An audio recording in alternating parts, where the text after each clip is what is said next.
الصبح بدا من طلعته. حضرت فاروق اعظم کے ہاتھ میں تلوار تھی. گھر سے نکلے, کہنے لگے آج میں اس محمد کا خاتمہ کر دوں گا معاذ اللہ. تو اس نے گھر گھر فساد پیدا کر دیا تلوار لے کے. ابو جہل نے نا غصہ دلایا, کہنے لگا مکے میں کوئی سورما نہیں بچا جو مصطفیٰ کو قتل کر دے معاذ اللہ, 100 سرخ ملیں گے. جناب عمر کہتے ہیں تلوار پکڑی, اور یہ سویر کی بات ہے. ابھی رات کو نبی پاک کعبے کا غلاف پکڑ کے کہہ رہے تھے اللہم اعز الاسلام باسلام عمر ابن خطاب, یا اللہ اسلام کو عزت دے دے, عمر کو کلمے کی توفیق دے دے. رات حضرت عمر کہتے ہیں دن چڑھا تو تلوار لے کے نا میں باہر نکلا. میں نے کہا آج میں چھوڑوں گا نہیں. ہر گھر میں فساد معاذ اللہ, ہر گھر میں لڑائی. فرماتے ہیں رستے میں حضرت ارقم بن زید مل گئے. کہنے لگے کدھر جا رہا ہے؟ میں نے کہا آج میں مصطفیٰ کو قتل کروں گا. کہنے لگے جا پہلے اپنے گھر کی خبر لے, تو جدھر جا رہے نا ادھر بعد میں جانا, پہلے اپنے گھر کی پہلے خبر لے. کہنے لگا میرے گھر کو کیا ہوا؟ کہنے لگے تیری بہن فاطمہ بنت خطاب اور تیرا بہنوئی سعید بن زید دونوں کلمہ پڑھ چکے, جا پہلے اپنے گھر کی خبر لے. حضرت عمر فرماتے میں گیا, بڑا غصہ آیا کہ میرے گھر میں آگ لگ گئی. میں سردار مکے کا اتنا سخت گیر آدمی, میرے گھر میں اسلام آ گئے. فرماتے ہیں میں نے جا کے نا اپنی بہن کے گھر کی طرف رخ کیا, دروازے پہ پہنچا تو میں نے سنا اندر سے آواز آ رہی ہے, قرآن پڑھنے کی آواز آ رہی, قرآن پڑھنے کی. فرماتے ہیں میں نے دروازے پہ دستک دی, اندر سے آواز آئی کون ہے دروازے پہ؟ میں نے کہا عمر ابن خطاب. فرماتے ہیں کہ میرے بہنوئی نے کہا کہ فاطمہ تیرا بھائی بڑا سخت ہے. فرماتے ہیں میری بہن نے جلدی سے قرآن کے صفحے لپیٹ کے اوپر رکھ دیے. میرے بھائی جو تھے وہ میرے بہنوئی ایک دروازے کے پیچھے چھپ گئے. فرماتے ہیں میری بہن سامنے کھڑی ہے, پیار بھی بڑا تھا. میں نے جاتے ہی کہا کیا کر رہی تھی؟ توجہ ہے آپ کی؟ غلامان محمد جان دینے سے نہیں ڈرتے, یہ سر کٹ جائے یا رہ جائے کچھ پرواہ نہیں کرتے. ہمیں لگے کیا کر رہی تھی؟ حضرت فاطمہ خاموش ہے. عمر کہتا ہے میں نے ڈانٹ کے, بولتی کیوں نہیں, کیا کر رہی تھی؟ میں نے کہا قرآن پڑھ رہی تھی, قرآن پڑھ رہی تھی. کہا تجھے پتا نہیں, تجھے میرا پتا نہیں؟ فرمایا سارا ہی پتا ہے. کہا تو جانتی نہیں لات و منات کو برا کہتے ہیں؟ فرمایا وہ بعد کی باتیں تھی, وہ جاننے نہ جاننے کی باتیں. دوستو توجہ, حضرت عمر ابن خطاب فرماتے ہیں کہ بہن اس جلال, اس روب, اس اعتماد سے بولتی تھی کہ میں نے ایک تھپڑ مارا بہن کے منہ پہ, میری بہن ادھر جا کے گری. فرماتے ہیں کپڑے جھاڑ کے کھڑی ہوئی, کہنے لگی عمر ایک تھپڑ نہیں تو 1000 مار, تو 1000 مار, لیکن یہ امید نہ رکھنا کہ میں قرآن چھوڑ جاؤں گی, یہ امید نہ رکھنا میں قرآن چھوڑ جاؤں گی. فرماتے ہیں کہ میرے ہاتھ میں تلوار تھی, میں نے دستے کی طرف سے نا, دستے کی سائڈ سے تلوار بہن کو ماری زور زور سے, سر سے خون نکل آیا. فرمایا میں اپنے بہنوئی کی بڑی عزت کرتا تھا, میرا بہنوئی پردے سے نکلا بیوی کو بچانے, میں نے زور زور سے 2 تلوار کی پشتیں اس کے سر پہ بھی ماری, خون نکلا. پھر میری بہن آگے ہوئی, پھر مارا. واقع جب خون نکلا نا بہن کا, تو میری بہن نے اپنا خون اپنے ہاتھ پہ لگا کے کہا عمر جس ماں باپ کا خون تیری رگوں میں ہے اس کا میری رگوں میں بھی ہے, اسی کا خون میری رگوں میں بھی ہے. فرمایا عمر جس باپ کی پشت سے تو ہے میں بھی اسی باپ کی پشت سے ہوں, جس ماں کی چھاتیوں سے دودھ تو نے پیا ہے میں نے بھی اسی ماں کی چھاتیوں سے دودھ. توجہ ہے آپ کی؟ میری بات سمجھ میں آ رہی ہے؟ سنیں بات. رسول اکرم صلی اللہ تعالیٰ علیہ وسلم نے فرمایا, حضرت عمر رضی اللہ تعالیٰ نے فرماتے ہیں نبی پاک پہ نازل قرآن سنا تو جب میری بہن نے اس جلال کے ساتھ بات کی نا کہ عمر میں بھی اسی باپ کی بیٹی ہوں, میں بھی اسی باپ کی بیٹی ہوں, میں بھی اسی قبیلے کی ہوں, خبردار تو ترشرو ہو کے گالی 1000 دے, یہ وہ نشہ نہیں جسے ترشی اتار دے. فرمایا تو چارہ کر, ٹیل لگا, لیکن تو مجھے اسلام سے ہٹا سکتا؟ حضرت عمر فرماتے ہیں بہن کا جلال دیکھا تو میں ٹھنڈا ہو گیا, بہن کا جلال دیکھا تو میں نے کہا اچھا مجھے دکھاؤ کیا پڑھ رہی تھی, مجھے دکھاؤ ذرا کیا پڑھ رہی تھی. فرماتے ہیں میری بہن کہنے لگی تو کافر ہے, انما المشرکون نجس, جا پہلے وضو کر کے آ. جا غسل کر کے آ، جا پہلے نئے کپڑے دھلے ہوئے پہن کے آ، پہلے تیار ہو کے آ۔ حضرت عمر فرماتے ہیں میں تیار ہو کے آیا، میری بہن نے جھولی میں صفحے رکھے، قرآن پڑھے بہن، سنے بھائی، اللہ تقدیر بدل دیتا ہے۔ قرآن پڑھے بہن اور سنے بھائی،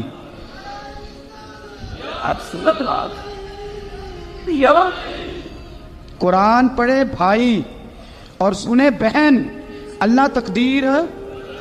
لیکن آج بہن بھائی قرآن تو سنتے سناتے ہی نہیں نا، یہ تو رواج ختم ہو گیا نا۔ وہ قوم جو کل لڑتی تھی ننگی شمشیروں کے ساتھ، وہ آج سینما دیکھنے جاتی ہے اپنی ہمشیروں کے ساتھ۔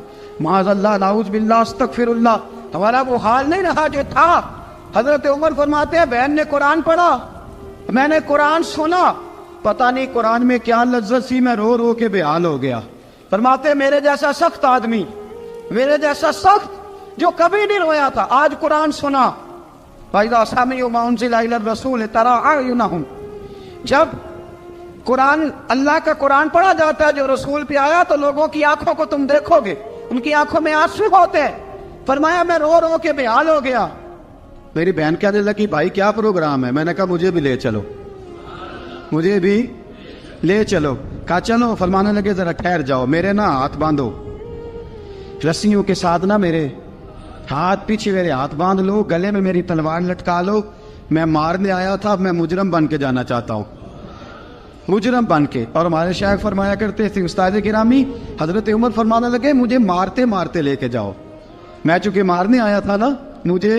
اور ایک پنجابی کا شاعر کہتا ہے حضرت عمر نے کہا گھروں آیا سا مار مقامنے نو، گھروں آیا سا مار مقامنے نو، ان مینو مار دے لے چلو، متے عمر دی عمر برباد ہوئے جتھے عمر سوار دے لے چلو۔ گھروں آیا سا مار مقابلے نو، ان مینو مار دے لے چلو، متے عمر دی عمر برباد ہوئے جتھے عمر سوار دے، متے عمر دی عمر برباد ہوئے جتھے عمر سوار دے۔ فرماتے جب پہنچے نا دار ارقم میں تو دروازے پہ حضرت امیر حمزہ کھڑے تھے۔ حضرت امیر حمزہ، ایک شخص کہنے لگا حضرت امیر حمزہ سے عمر آ رہا ہے، فرمایا آنے دو۔ کہا حضور وہ تلوار بھی گلے میں لٹک رہی ہے، فرمایا آنے دو، وہ اگر عمر ہے تو میں بھی امیر حمزہ ہوں، وہ اگر عمر ہے تو انا اشہد اللہ و رسولہ، میں اللہ رسول کا شعر ہوں، آنے دو۔ کہا آپ کیا کریں گے؟ کہا ادب ملحوظ رکھے گا تو خاطر سے بٹھائیں گے، نمونہ اس کو ہم خلق محمد کا دکھائیں گے، اگر نیت نہیں اچھی تو میں اس کو قتل کر دوں گا، اسی کی تیغ سے سر کاٹ کے چھاتی پہ دھر دوں گا، میں آنے تو دو، آنے دو عمر کو۔ حضرت عمر آئے، دروازے میں داخل ہوئے، صحابہ فرماتے ہیں کہ حضور نے شور سنا، فرمایا کون ہے دروازے پہ؟ فرمایا عمر۔ فرماتے ہیں حضور اٹھے تیزی سے، چادر گر گئی، چادر، حضور تیزی سے اٹھے، کھول دو دروازہ۔ حضور عمر کے گلے میں تلوار ہے، فرمایا پھاٹک کھول دو۔ یا رسول اللہ عمر آپ کا دشمن، فرمایا کھولو دروازہ۔ کہا یا رسول اللہ خطاب کا بیٹا، فرمایا کھولو دروازہ۔ یا رسول اللہ ابو جہل کا رشت، فرمایا کھولو دروازہ۔ حضور ماجرا کیا ہے؟ فرمایا وہ اپنے آپ نہیں آیا، میں نے رات اللہ سے دعا مانگی ہے، میں نے مانگ کے لیا ہے، میں نے مانگ کے لیا، وہ اپنے آپ تھوڑا آیا ہے، مانگ، کھولو دروازہ، آنے دو۔ حضرت عمر چھٹ سے دروازہ کھلا نا، رسول پاک سامنے کھڑے ہو گئے۔ کیا منظر تھا؟ ابو بکر فرماتے ہیں تمہیں کیا بتائیں کیا منظر تھا؟ حضرت ارقم فرماتے ہیں تمہیں کیا بتائیں کیا منظر تھا؟ میرے حبیب کی گردن تنی ہوئی ہے، آنکھوں میں آنسو بھرے ہیں پر نیچے نہیں گرتے، آنسو بھرے ہیں آنکھوں لیکن نیچے ٹپکتے نہیں۔ میرے رسول پاک آگے بڑھے، عمر کی گردن جھکی ہوئی ہے، عمر اوپر نہیں دیکھتے، حضور آگے بڑھے، جا کے حضرت عمر کا کندھا زور سے ہلایا، فرمایا کیا پروگرام ہے تیرا، کیا ارادہ ہے تیرا، بول۔ حضرت فاروق اعظم آنکھ یوں اٹھا کے کہنے لگے سونیا بس اب کلمہ پڑھنے کا ارادہ ہے، سونیا کلمہ پڑھنے کا۔ صحابہ فرماتے ہیں پتہ نہیں کیا ہوا، پتہ نہیں، حضور کا اتنا جوش ہم نے کبھی نہیں دیکھا، نبی پاک کو نعرہ لگاتے ہم نے پہلے کبھی نہیں دیکھا۔ جب عمر نے کہا نا سونیا کلمہ پڑھنے آیا ہوں، فرماتے ہیں رسول پاک کے جو آنسو بندے ہوئے تھے نا وہ ٹپ سے نیچے گرے، اور حضور نے فرمایا اللہ اکبر، اللہ اکبر۔ فرماتے ہیں حضور نے جب اللہ اکبر کہا تو سارے صحابہ بھی کہنے لگے اللہ اکبر، اللہ اکبر، اللہ اکبر۔ حضرت عمر فاروق کا عدل اور حضرت فاروق اعظم کا انصاف، اس کو دنیا جانتی بھی ہے، مانتی بھی ہے۔ حضرت فاروق اعظم رضی اللہ تعالیٰ عنہ قاضیوں کا تقرر کرتے وقت سب سے زیادہ احتیاط کرتے تھے کہ بندہ کس قسم کا ہے، اس کا مزاج کیا ہے، معاشرے میں اس کا وقار کیسا ہے، اس حساب سے اس کو تقرر کرتے تھے قاضی کے لیے۔ اور کیا حال تھا؟ حضرت زید بن ثابت رضی اللہ تعالیٰ عنہ کو آپ نے قاضی مقرر کیا، بعد میں معزول کر دیا۔ کیوں آپ نے معزول کیا ہے؟ تو حضرت عمر کہنے لگے اس کی وجہ ہے، ایک دن ایک شخص نے، حضرت ابی بن کعب نے مجھ پر مقدمہ کیا، حضرت عمر پر مقدمہ کر دیا، تو فرماتے ہیں کہ میرے سامنے میں دیکھ رہا تھا، جب میں عدالت میں پہنچا تو زید بن ثابت نے میرا کھڑے ہو کے استقبال کیا، اور جب مدعی آیا ہے تو وہ بیٹھے رہے ہیں۔ تو میں نے کہا کہ جب آپ دونوں میں ملتے وقت انصاف نہیں کر رہے تو فیصلے میں کیسے انصاف کریں گے؟ آپ اس قابل نہیں کہ آپ کو قاضی بنایا جائے، معزول کر دیا۔ اگر میں بحیثیت مجرم، بحیثیت ملزم آیا ہوں، اگر آپ نے میرا کھڑے ہو کے استقبال فرمایا تو پھر مدعی کا تو زیادہ حق بنتا تھا، اور ہم پر اعتراض ہے کافر کا، وہ کہتے ہیں تو عدل نہیں کر سکتے۔ بولا آدمی ہے نا، وہ دیکھتا ہے آج کل کے مسلمانوں کو، آج کل کے مسلمانوں کو دیکھ کے رائے قائم کرتا ہے۔ ہم اسے کہتے ہیں ہاں آج کل کے مسلمان نہ دیکھ، وہ جنہوں نے ڈائریکٹ نبی پاک کی نکاح سے فیض پایا تھا انہیں دیکھ، ڈائریکٹ جو رسول پاک کی نکاح کے فیض یافتہ تھے، عدل و انصاف سے بھر دی دنیا۔ حضرت فاروق اعظم، حضرت عمرو بن عاص مصر کے گورنر تھے، حضرت فاروق اعظم نے انہیں متعین کیا تھا۔ ان کے بیٹے کا مصر میں جھگڑا ہو گیا کسی عام آدمی کے ساتھ، گورنر کے بیٹے کا، اور گورنر کے بیٹے نے اس مصری کو، ایک عام آدمی کو درے مارے۔ تجھے پتہ نہیں میں گورنر کا بیٹا ہوں؟ مصری نے کیا کیا؟ گھوڑے پہ بیٹھا سیدھے مدینے آ گیا، سیدھا مدینے۔ حضرت فاروق اعظم کے در دولت پہ پشت سے کپڑا اٹھایا، پشت سے اس نے اپنے نشان دکھائے تو جناب عمر کی آنکھوں میں آنسو آ گئے۔ ایک عام آدمی ہے، جانتے کوئی نہیں، تمہیں رو پڑے، اتنا ظلم، اور میری سلطنت میں کوڑے برسے تیری پشت پہ، فوراً لے جا، جاؤ بلا کے لاؤ۔ حضرت عمر بن عاص اپنے بیٹے سمیت آئے، بڑی عدالت ہے، حضرت فاروق اعظم کے لفظ، فرمایا اس کو اس کی ماں نے آزاد پیدا کیا تھا، تو نے اسے کیوں غلام بنایا ہے؟ اس کی ماں نے آزاد جنا تھا، تو نے کب سے لوگوں کو غلام کا؟ بیٹے یہ کیا کہتا تھا؟ یہ کہتا تھا میں گورنر کا بیٹا ہوں، تجھے تو جانتا نہیں۔ فرمایا اب یہ بڑی عدالت ہے، کوڑا پکڑ اور اس گورنر کے بیٹے کی پشت پہ برسا، اور اسے کہہ تو گورنر کا بیٹا ہے، میں محمد کا غلام ہوں صلی اللہ تعالی علیہ وسلم۔ اسے بتا، اسے اب بتلا کہ تو گورنر کا بیٹا ہے نا، میں نبی پاک کا غلام ہوں، اور جو مصطفیٰ کے غلام ہوتے ہیں وہ سارے برابر ہوا کرتے ہیں۔ حضرت فاروق اعظم کا عدل، جناب فاروق اعظم کا انصاف، جناب فاروق اعظم رضی اللہ تعالیٰ عنہ۔ روم کا ایلچی آیا نا حضرت عمر فاروق کے پاس، تو وہ کہتا ہے میں پیغام لے کے آیا اپنے بادشاہ کا، اور میں سفیر تھا، میں بڑے ملکوں میں گیا، بڑے بادشاہ دیکھے، بڑے امیر دیکھے۔ حضرت فاروق اعظم رضی اللہ تعالیٰ عنہ کے دربار مجھے بھیجا گیا، جب پہنچا تو میں نے مسلمانوں سے کہا تمہارے بادشاہ کا دربار کہاں ہے؟ انہوں نے کہا نہ ہمارا بادشاہ ہے نہ کوئی دربار ہے، نہ بادشاہ ہے نہ کوئی۔ اچھا تو پھر وہ کدھر بیٹھتے ہیں؟ کہا یا مسجد میں ملیں گے یا اپنے جھونپڑے میں ملیں گے۔ تو کہا تمہارا بادشاہ بھی کوئی نہیں؟ کہا بادشاہ نہیں، ہم مومن ہیں، ہمارا ایک امیر ہے جسے امیر المومنین کہا جاتا ہے۔ وہ شخص کہتا ہے میں مسجد گیا، میں نے کہا عمر کدھر ہے؟ انہوں نے کہا جی ابھی نکلے تھے ادھر ہی ہوں گے۔ میں نے کہا یہ کیسا بادشاہ ہے؟ کوئی کہتا ادھر ہوں گے، کوئی کہتا ادھر ہوں گے۔ یہاں تو صوبائی وزیر صاحب سڑک سے گزرے تو سارے روڈ 3 گھنٹے بلاک رہتے ہیں، اور یہ کیا چکر ہے کہ لاکھوں مربع میل کا حکمران، کوئی کہتا اس گلی میں گیا، کوئی کہتا اس گلی میں گیا، یہ کیسا بادشاہ ہے؟ کدھر ہے عمر؟ انہوں نے کہا یہی تھا۔ دوسرے سے پوچھتا جو وہ باغ کی طرف گئے، باغ میں گئے تو وہ ایلچی کہتا ہے میں نے باغ والے سے پوچھا کہ یہاں تمہارا امیر کدھر ہے؟ انہوں نے کہا وہ درخت دیکھ رہے ہو؟ کہا حضرت دیکھ رہا ہوں۔ اس درخت کے نیچے وہ ایک شخص جو سویا ہوا ہے نا، مٹی کا ڈھیلا سرہانا بنا کے، وہ درخت کے نیچے مٹی کے ڈھیلے کا سرانہ بنا کے جو بندہ سویا ہے وہی ہمارا امیر ہے. وہ سامنے حضرت سیدنا عمر فاروق کے پاس وہ بندہ جا کے کھڑا ہو گیا. وہ کہتا ہے کہ پسینہ گر گر کے نا مٹی کے ڈھیلے پہ گارا بنا رہا تھا. پسینہ گر گر کے مٹی کا ڈھیلا وہ تر تھا. حضرت فاروق اعظم سو رہے تھے. کہنے لگا میں 20 اور درجنوں بادشاہوں کو دیکھ چکا تھا جن کی آنکھیں 10 گن. حضرت عمر کی آنکھ کھلی, تامت سمیٹی اٹھ کے بیٹھ گئے. کدھر آیا ہے؟ کہنے لگا حضرت جی آیا تو کسی اور کام تھا, آیا تو کسی, لیکن اب کام کوئی اور بن گیا ہے. آپ نے فرمایا اب کیا کام بنا ہے؟ کہنے لگا میرا کام یہ بنا ہے کہ میرا بھی دل کیا میں بھی کلمہ پڑھوں اور نبی پاک کا غلام بن جائے. یہ کام بن گیا. اور ساتھیوں بس مدینے میں وہ دن بڑا عجیب تھا جب سیدنا فاروق اعظم کے بیٹے کا معاملہ آ گیا. آج 60 سال کا بوڑھا عمر, ابو شامہ حضرت عمر کے صاحبزادے, یہودیوں نے سازش کر کے انہیں نبیذ پلا دی. نبیذ جائز تھی, نبیذ کیا کہ شراب پلا دی. پھر مقدمہ قائم ہوا. کہا اب پتہ چلتا ہے عمر کتنا عدل کرتا ہے. سیدنا فاروق اعظم کے پاس گواہ آئے. صاحبزادہ اندر کھانا کھا رہا تھا.